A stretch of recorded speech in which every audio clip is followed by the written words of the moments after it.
श्री शिवाय नमस्तुभ्यं। आज की दुनिया में जिसके यहाँ पर अगर कोई व्यापारी पैसा खाकर भग जाए, कोई व्यक्ति अगर पैसा खाकर भग गया, व्यापारी पैसा लेकर चले गया, नहीं लाता, बहुत प्रयास कर पैसा दे ही नहीं दिया, फोन पर फोन लगा लिया, बार बार बोल दिया पर पैसा नहीं दे रहा, तो एक दक्षिण मुखी संत में चांदी की नोट या चांदी का सिक्का या चांदी का सिक्का नहीं हो तो कोई चांदी का छोटा सा पत्थर पानी भरकर दक्षिण मुखी शंख में घर के मुख्य दरवाजे के कहीं पास में उस एक कटोरी में शंख को रखकर उसमें पानी भरकर उसमें चांदी की लौंग या चांदी का कार या चांदी का सिक्का या चांदी का पत्थरा डालकर जिस व्यक्ति से पैसा लेना है उसका नाम लेकर डालकर रख दीजिए। मात्र 3 से 4 महीने में वो पैसा चुकाना चालू कर देता है। पैसा आना चाहिए होना दक्षिण मुखी शंख। ये शंख की बड़ी प्रमाणिकता है।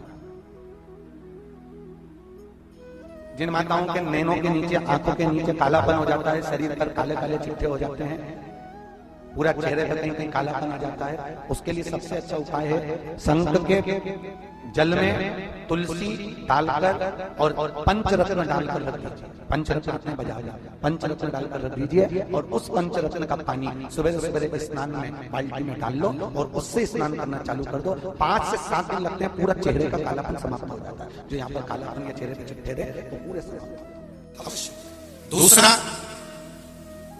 जब विषम परिस्थिति आ जाए, ऐसा लग रहा है कि आपने पशुपति व्रत कर लिया, सोमवार की अष्टमी का प्रयोग कर लिया, मैंने शंकर जी की आराधना कर ली, तो भी विषम परिस्थिति चल रही है, अभी तक कोई सुधार आने को तैयार नहीं, तब शंकर जी के मंदिर में जब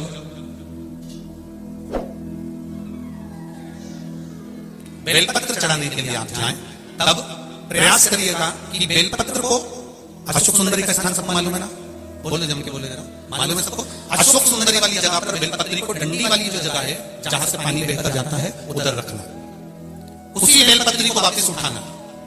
शिव जी के शिवलिंग पर जब बेलपत्री रखो तो डंडी का भाग, आप यहाँ बैठे हो तो डंडी का भाग पीछे की ओर होना चाहिए, शिवलिंग जैसे है तो डंडी का भाग पीछे की ओर, उसको रखकर 7 लोटा जल भगवान शंकर पर समर्पित कर दीजिए, अपने भाव को रखो। अगर विषम परिस्थिति चल रही है, आपने पशुपति व्रत कर लिया, सोमवार की अष्टमी का कर लिया, उसके बाद भी कार्य नहीं हो रहा, अटक रहा है, किसी कारणवश कोई भाई मोटी है, थोड़ा समय लग रहा है, तो 7 लोटा जल का प्रयोग करें। धीरे धीरे 7 लोटा जल शिव जी को बाल्टी में भरकर ले जाए, अपने घर से 7 कलश जल शिव जी को समर्पित करना है और समर्पित करने के बाद उस बेलपत्री को वापिस अपने ही घर पर लेकर आ जाना। 11 दिन 21 दिन उसको रखो, फिर उसका विसर्जन वापिस किसी नदी, सरोवर, तालाब या वृक्ष के नीचे कर दीजिए। बाबा हाथ पकड़कर बाहर निकाली देगा। परिस्थिति विषम था, बहुत विषम परिस्थिति में उस जगह पर इसका प्रयोग कर सकते।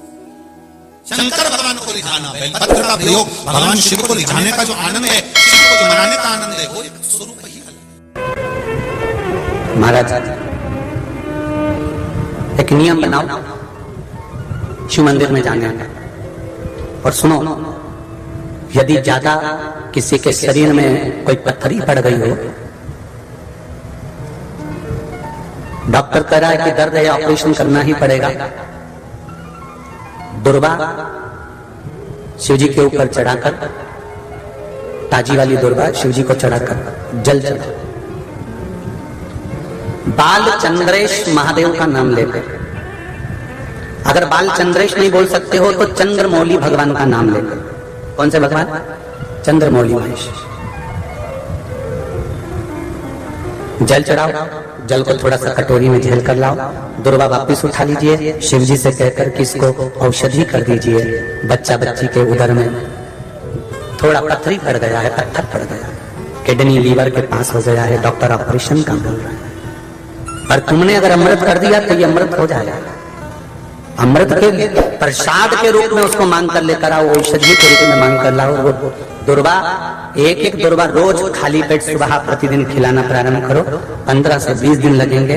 जो पानी पिया है पहले दिन, रोज शिव जी पे चढ़ा हुआ जल पिलाओ, और दुर्वा जो लेकर आए हो वो 15-20 दिन खिलाओ, फिर जांच कराइए, पत्थर निकल गई होगी, शिव ठीक कर देगा। शिव पर चढ़ाया गया, मेरे शंकर पर, मेरे भोलेनाथ पर, मेरे शंभू पर अर्पण की गई वस्तु अगर औषधि के रूप में लाए हो तो वो औषधि होती ही है, वो औषधि।